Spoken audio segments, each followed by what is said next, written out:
Church in Forked River, New Jersey, and it's good to have you with us because we're starting a brand new series this evening, and it's a study on the Bhagavad Gita of Sri Krishna, and we're gonna start it right off here from scratch, and we're beginning right at the very foundation of this, and then each week as we go along we will explore it deeper and deeper, and I think you'll get wisdom gleaned out of this thing, which will probably be well, probably some of the most rich wisdom that you've ever heard. It's interesting if people will, listen to teachers, and even including myself, but the wisdom that will flow out of this document is beyond anything you could ever hope to hear. But we have to start at the base of it. You will receive the document in photocopied sheet form. The sheets, maybe one or two sheets that we'll do that night. So you'll have all of the scripture and verses directly from this translated version of the Bhagavad Gita that you may be able then to keep these things. Because it's some of the sayings in there are just really rich, beautiful. What is it? What are we talking about? The Bhagavad Gita of Sri Krishna. Well, it's probably the greatest devotional book of Hinduism is what we're talking about. And so here in this Christian society and element that we live in, we're going to open a book on Hinduism and take a look at it. And what's going to surprise us is just how it molds and folds itself prayerfully right into an integration with Christianity and with Jesus Christ. Okay? What this is known as, it is known as the Song of the Lord. That's what the Bhagavad Gita is. The Song of the Lord. Okay? Song of the Lord, or the Gospel of the Lord Sri Krishna. S-H-R-I-K. You want to spell K-R-I-S-H-N-A for our dealings, it's okay. But in most of the places where the people do it a little deeper, it's K-R-S-N-A. Either way, it's okay. There's no cool over that. Dates about 500 BC, approximately. Could be a little older, give a couple of years one way or the other. Who cares? It's irrelevant, but it's an old one. We're talking about 500 to 1,000 years before Jesus was born. This wisdom was flowing through the minds of mankind from God. Now, what's the story about? I gave you a little opening slip of paper there that you could get an idea, but it tells the story of the Pandavas, P-A-N-D-A-V-A-S. And the Pandavas are 5 brothers.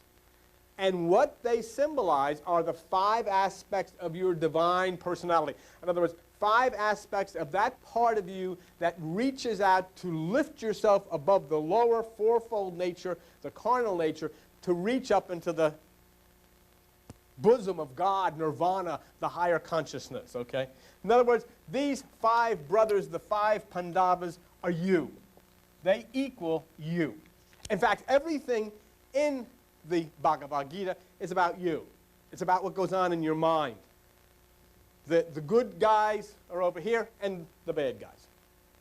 Both we have active in our psyche, okay? And that's what it is. The leader of the Pandavas is a person, excuse me, by the name of Arjuna, A-R-J-U-N-A. Very, very prominent character. He carries the ball throughout the entire play, if you want to call it this, or the entire drama, Arjuna. Okay. And Arjuna is your personality, your divine personality. In other words, your divine personality, that part of you that seeks to be in a oneness with Christ, is given the name Arjuna for the sake of this allegory, for the sake of this story. It doesn't mean there was really an Arjuna. That's irrelevant as it is in the Bible. It means it stands for an aspect of your mind, an aspect of your personality. One of the other brothers, Y-U-D-H-I, I'm going to have to spell some of these things, so deal with me, S-H-T-I-R-A, and Yudhishthira is the spirit mind. Spirit mind. These are all the good guys. 5 brothers are all the good guys. These are the ones you bring with you when you're finally able to, on a Tuesday night, reach that meditative state and you rise up into the bliss of God. These 5 are with you.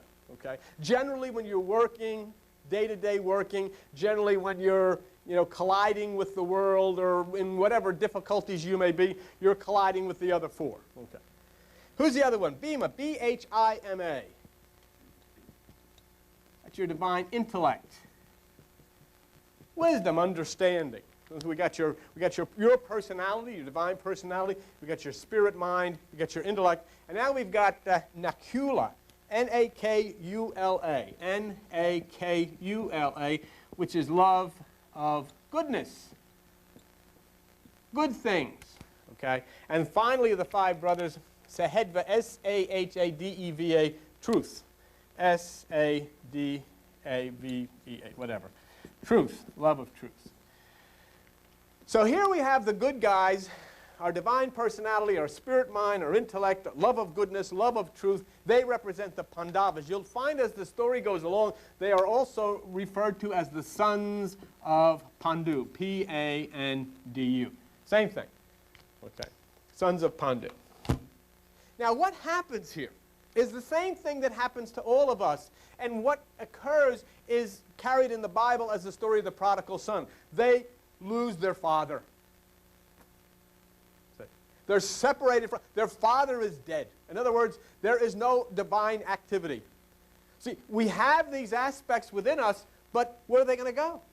See, when you're going to church all of your life and you're coming in and you're hearing the Bible or you're singing the songs, these aspects are within you, but they're not going anywhere. They're dormant. We were talking a little bit about the pineal gland, the vestige. It's not doing anything. So their father is dead. Well, their father is actually the right hemisphere of the brain within you, the divine consciousness. It's not used anymore. So you use the left side, you're content with it because nobody ever told you there's a right side. Nobody ever told you you could activate the right side. Your father is dead. So what happens then to the five brothers? What happens to the five good aspects, the five divine aspects of you if your father is dead? Well, you are raised then by King, his name is so long I can't even spell it, Dhritarashtra, who is what? The blind king. Do you see what happens here? Your heavenly father is dead because you know nothing about the fact that he dwells within you, and so you are raised by your uncle, who is what? The blind king.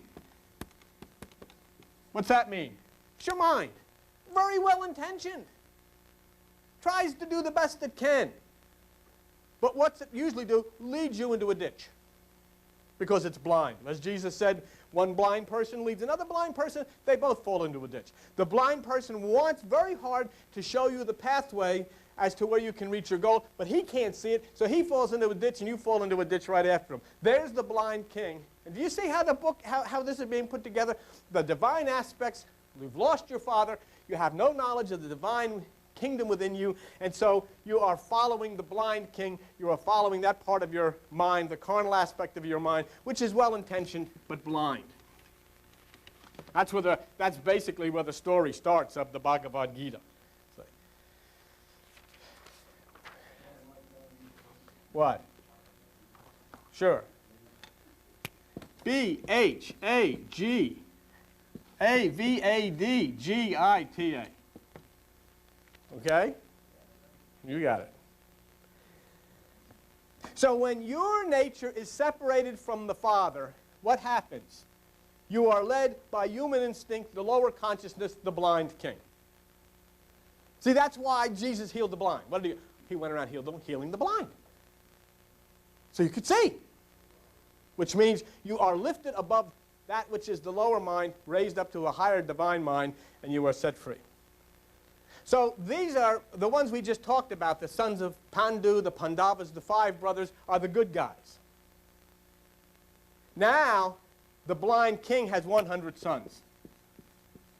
A myriad of trouble. And you've met most of them. In fact, you probably have met all of them at one time or another. There's anger and deceit and disgust and all of this stuff. There's all the brothers. There's tons of them. Every day you meet another brother. And of course, they are the favorites of the blind king. you know. Because after all, they are the offspring. All of this, if we call this trouble, okay, if we call this trouble, then we understand that these are the offspring of the blind king. Where is he? How's he going to show them the way? He can't see. So that's how they're raised. They're raised in ignorance because where are you going to go? See, I mean, your religions are very well intentioned. They want you to be good. You know, they want you to be holy. They want you to go to heaven. The problem is they don't know where heaven is. See? So where are they going to take you? Go to heaven. Where is it? Up there. How do I get there? You got to die. What good is this? See, they're blind. Do you understand what's this? This is a magnificent document.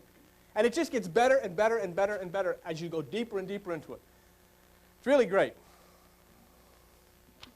But what this basically is you have the sons of Pandu, the Pandavas, which are light, and you have the 100 sons and the blind king, darkness. It's the old darkness against light. The Zoroastrian philosophy of how can darkness live and coexist with light. So the sons of Pandu are light, and the sons of the blind king are darkness. Look at page 170 in your little Bibles, and go to 2 Corinthians 6. 2 Corinthians chapter 6. Okay? If you thought that you gained a lot of wisdom out of the study of Buddha, and we did, you'll just go crazy with this because it's just filled with wisdom and understanding. Okay? 2 Corinthians chapter 6. And let's just put here, okay, right up here we'll put that the Pandavas are light and the sons of the blind king dark. Okay. Now if we look at 2 Corinthians chapter 6, let's go to verse 14. Paul says, "Be not unequally yoked together with unbelievers, for what fellowship hath righteousness with righteousness? What communion has light with darkness?" I'll tell you something. That is not an original thing with the Apostle Paul. It's not an original thing with Judaism. It's not an original thing with Christianity. It is an original thing with Zoroastrianism. That's where it came from. It came from Iran. The first one to preach the battle between light and darkness was Zoroaster, the Persian prince, the Iranian king. Zoroaster was the chief prince of the tribe of Magi, who were the ones dispatched to identify Jesus Christ. And I always find that to be amazingly strange, you know, that God, whomever this is, would pick a group of astrologers, also magicians from Iran, to make the great announcement. Great, you know. Everything that Christianity is scared to death of, God said, you guys go and tell them about it. So he sends the Magi from Iran, of all places, to make the big announcement. Okay. So there's the constant struggle between the two families. And the story goes on. The blind king gives land, some land, to the Pandavas. Okay. What are we saying here? Your mind gives you that aspect of your life. You feel now that you have arrived. Okay? This is all that I want. All that I want in my life is this. You know, I want a car. I want a house. I want to get married. I want to have kids. Every one of those things, after a period of time, becomes a disaster. The house has got termites. The car's throwing a rod. The kids are screaming. Ah! I don't want any of it. See? But these things you get. See, so, oh, let me have all of this stuff, and this is what I want. Well, along comes one of these rascals who are the 100 sons. His name is Durudhan, D-U-R-Y-O-D. D-U-R-Y-O-D-H-A-N-A. This guy is he's the leader of the bad guys. He is known by his middle name, Deceit. He's the deceiver. Sorry. Deceiver. He is the evil principle of desire. It is desire which deceives you into thinking that what you want is really going to help your life until you get it and you find that may be the thing that actually destroys you. So here he is. This is our boy, Duryodhana. He is desire. He is deceit. So he's the son of the blind king. Now what has happened? The human mind, your mind and my mind, has gotten to a point of being pretty excited about what we're going to have. Our new car, our new job, our new friends, all of these things that we want, see? Now here comes the desire of the lower mind, that which is the deceiver in the lower mind, and something is going to happen. It's going to screw us up. It's going to wind up just like it always does wind up. Watch what happens. Duryodhana, this evil principle, gets Yudhishthira. Now, who is Yudhishthira? If you look in the back of this thing, maybe you can keep the cast of characters.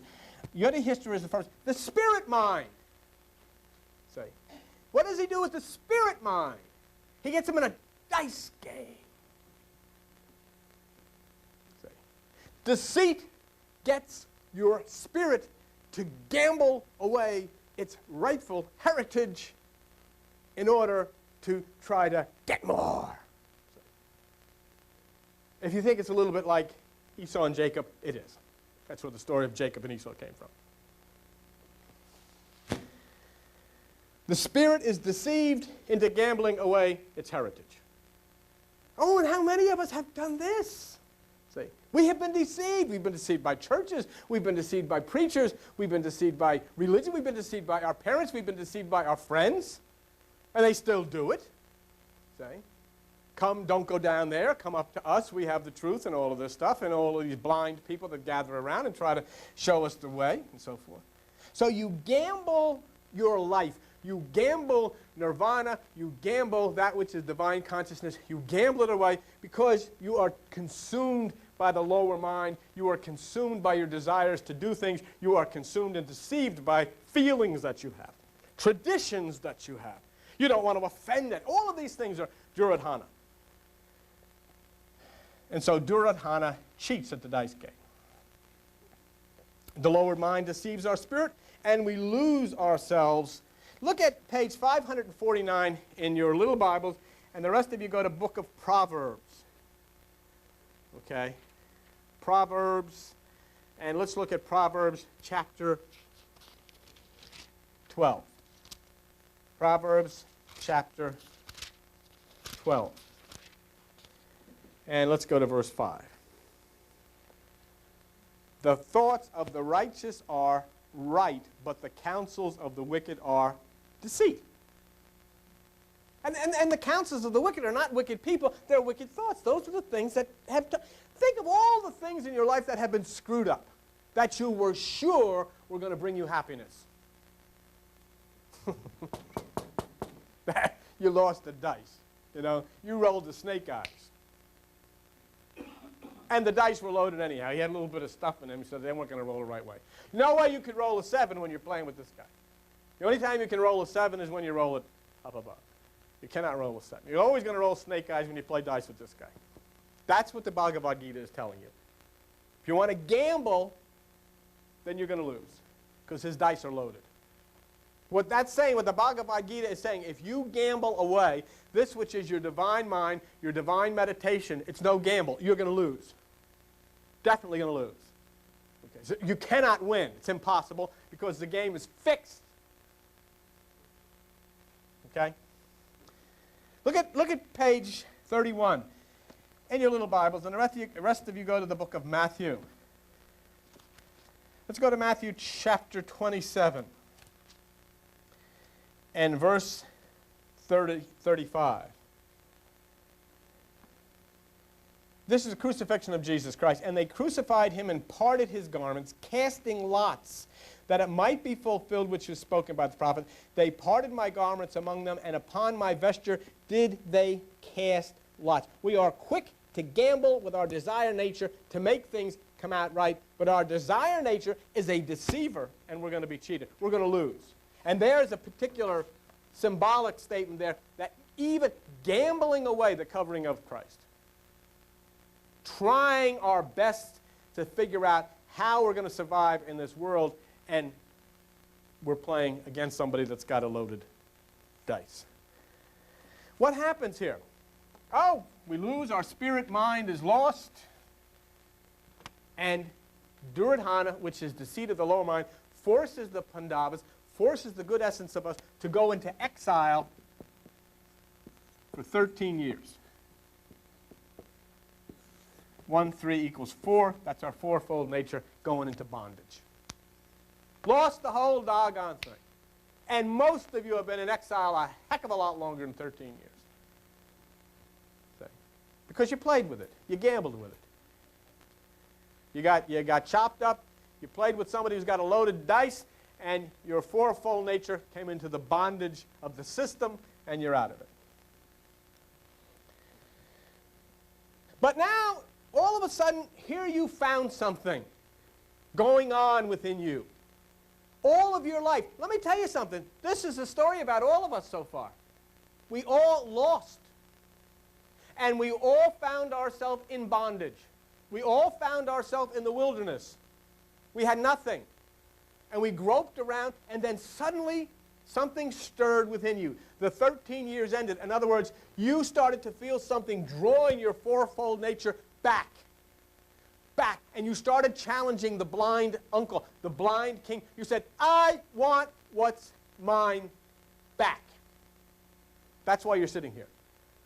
You are sitting here because you have gone to the blind king and said, I want mine back. I want what's rightly mine back. It was stolen from me by the deceiver. I want it back. Okay? That's why you're sitting in the chairs that you're sitting in. Well, Duryodhana, our lower nature, wants nothing whatsoever to do with your divine nature that's saying, I want this back. And your carnal mind is saying, don't get involved in this. Your friends are saying, don't get involved in this. No, don't get into this stuff. Everybody at one stage or the other has told you all of the evil that goes on down in this room. Oh, they sacrifice animals. Oh, they take pot. They do drugs. All of these wild things. And they're all said by the preachers. By the preachers. See? Because Duryodhana wants not to give you your rightful heritage. Because if you get your rightful heritage back, then you'll have control of something. And you are not to have control of something. You are to be obliged to them. Stay with nothing. Stay out of the way. Now, there's another fellow here who enters into the scene now, and his name is Sanjaya, S-A-N-J-A-Y-A, S-A-N-J-A-Y-A, okay? And what he is, he's the chariot driver for the blind king.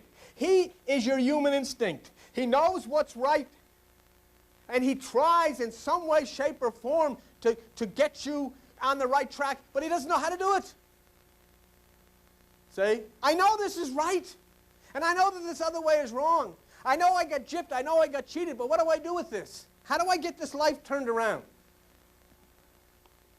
Go to page 148 in the little Bibles, and you'll find on Romans chapter 7. Romans chapter 7, okay?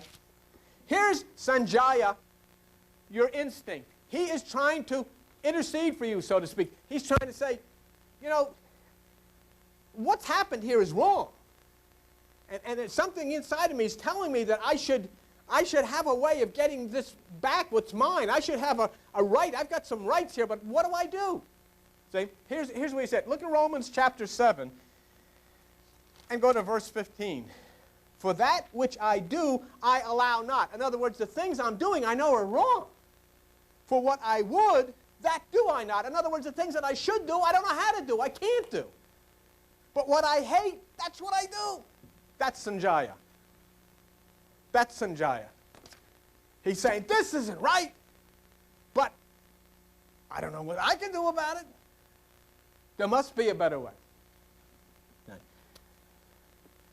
Look at what it says in Romans 7, verse 22, where you are. For I delight in the law of God after the inward man.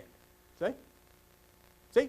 Not the law of God after the Bible that's in your hand, not the law of God after the church that you go to, not the law of God after the rules and regulations they shove down your throat. I delight in the law of God after that which is within me. So that's what it says. And so that's what Sanjaya's problem is. I see, look at verse 23 of Romans 7. But I see another law in my members warring against the law and bringing me into the captivity to the law of sin. That's Duryodhana. See, I see something else that's got control of me, that won't let me have what's mine. See? And you all see that. You all know that. You can sit right here and stare at it, and you know that. Because where are you going? Where are you going? You're going to get old. Things start to run down. And then that's it. Where are you going to go? You're going to die. Where are you going? You're going to Neptune, Pluto. What are you going to do? What are you going to do? Nothing. Absolutely nothing. Just sit here, eat fruit, have a bagel once in a while, go to the bathroom, a little sex once in a while, go down to Atlantic City, and die. I say, well, what else is there? Huh? That's it. That's all I get. And do you know what? You can go, and they're in the nursing homes, and they're walking around the streets by the millions like zombies. They don't know. All they're trying to do is keep alive. They go to doctors every day. Every day they go. I don't feel good here. This ain't so hot. I don't like this. I can't see like I used to. I don't. What am I going to do? Give you a shot. Take a pill. Take 2 pills. Here, take 3 pills. If you don't like those, take these pills. But keep taking the other pills. Goes on and on and on. For what? Why are you giving so many pills for the person to keep alive? I don't know. What else? Just stay alive. And yet nobody can stay alive, but they keep giving you the pills. Because there's no purpose, there's no reason for all of this. No way of understanding all of this. Okay? So here then, Duryodhana decides, your desire nature says, you're not getting this back, I am going to go to war with you, and there is all hell going to break loose right in here. There is going to be all hell breaking loose. Now, there's more intervention here. Here comes Bhishma, B-H-E-E-S-H-I-M-A. B-H-E-E-S-H-I-M-A. Here's another intervention from this Bhishma is your lower intellect, wisdom, consciousness. Now, see, first of all, your instinct said you were not being treated right. I almost said something. Now, your mind, your intellect starts to say, something's wrong here. You know, I had a feeling that I shouldn't be living this way. There's something more to life than this. Now, all of a sudden, you might start reading something. You might have turned on the television, seen the screwball like me on his saying, and say, hey, what the heck, this sounds like it might be pretty good. Maybe I'll try this crazy stuff. Oh, I don't know, what? I'll try anything. Wisdom. This is Bhishma starting to intercede. And again, your desire says no, won't let you go. Duryodhana says no. And then finally, Lord Krishna, the divine impulse speaks within. But you're still. Desire says no. It's not going to let you go. There's going to have to be a confrontation. There's going to have to be a battle. And so the rival families are faced with no other way out. Pandavas, right? The sons of the blind king, because I can't spell the guy's name.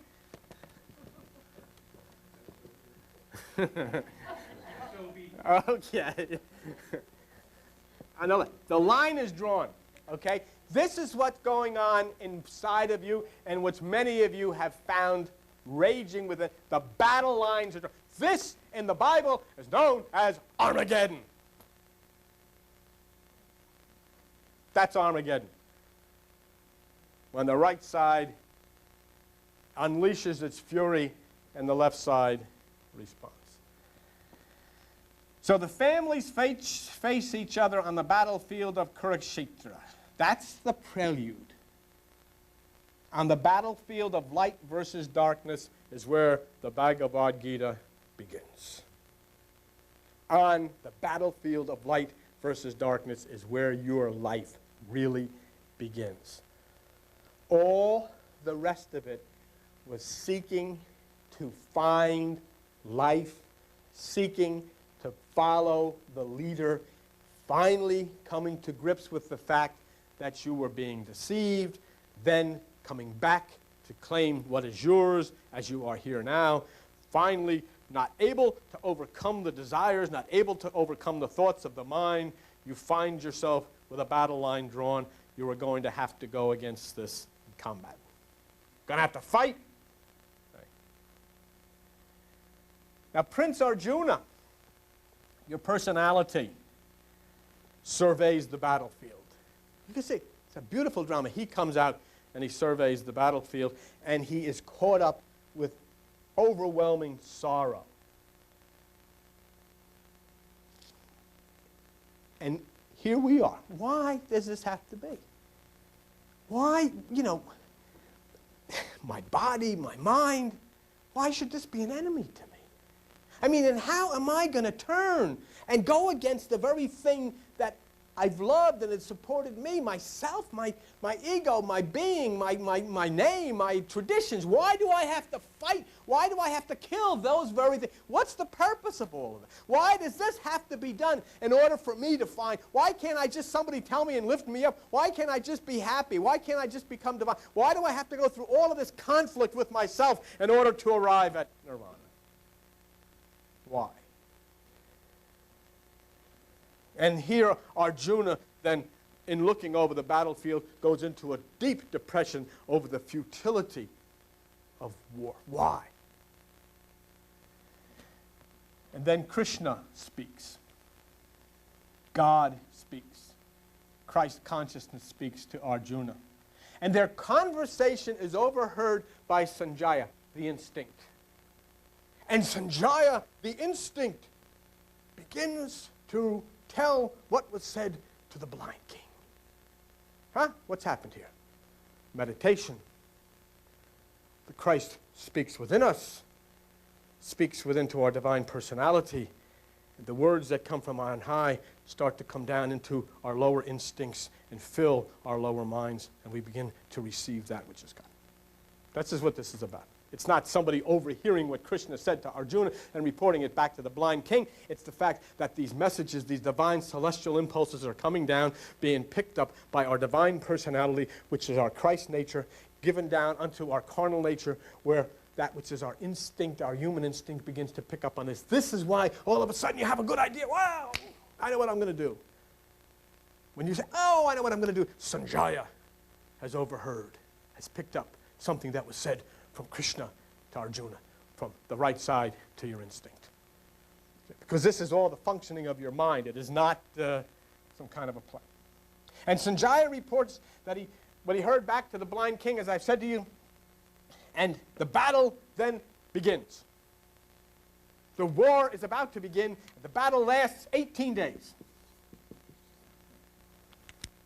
18 days. 1 plus 8 equals 9. Again, just like the Bible, the Gita, Bhagavad Gita is telling you this is about consciousness. The number 9 is a consciousness. Couldn't be 17 days, couldn't be 15, 16. It had to be 18 because it has to be 9. Consciousness. See, Jesus was crucified. There was darkness on the earth from the 6th hour, which is works, denominations, doctrines, doing, until the 9th hour. New consciousness. See, the whole thing.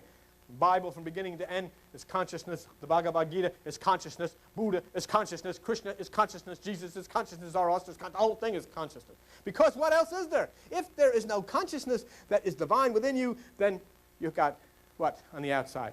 Desire and trying to figure everything out and trying to succeed and being destroyed. So it's consciousness. At the end of the battle, all of the warriors are dead, except for Krishna and the 5 sons of Pandu. The Pandavas survive. Krishna survives. There is nothing left of all that has set about to hurt you. There is nothing left of the fear. There is nothing left of the sickness. There is nothing left of the hate. There is nothing left of the anger. All of that is dead. All that is alive within you is Christ consciousness and that which is your divine personality and your divine senses.